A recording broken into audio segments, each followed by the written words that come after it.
Hello folks, welcome to Book Talk number 6. This is another episode about learning and another one from the book called Range by David Epstein. And what I want to mention today is the concept of desirable difficulties. Desirable difficulties are obstacles that make learning more challenging, slower, and more frustrating in the short term, but better in the long term. And so this is kind of one of those counterintuitive concepts that I think is important to know when you learn. And I want to give 3 examples from the book of the different desirable difficulties. First one is called the generation effect. It actually means that when you are struggling to generate an answer on your own, even if it's a wrong one, it actually enhances subsequent learning.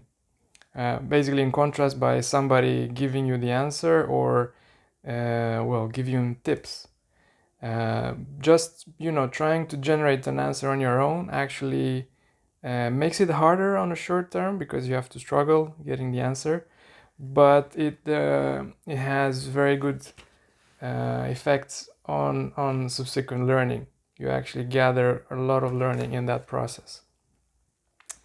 Another desirable difficulty is called spacing or distributed practice. And what this means is actually leaving time between practice sessions for the same material. Or, as the author mentions in the book, is like a deliberate not practicing between bouts of deliberate practice. So when you actually start learning something, you plan in advance learning sessions, and then you plan spaces where you don't learn in between. There is some discussion here. When is this beneficial? Basically, if you have the test immediately, or if there is a test and the test is immediately after the learning sessions, then it's better to not space them out. But if you want to build long-lasting knowledge, then spacing is a really good strategy. And the third one, it's called interleaving. And what this means is basically you try to mix different types of content when you're learning something, different types of content, or maybe content from different subjects.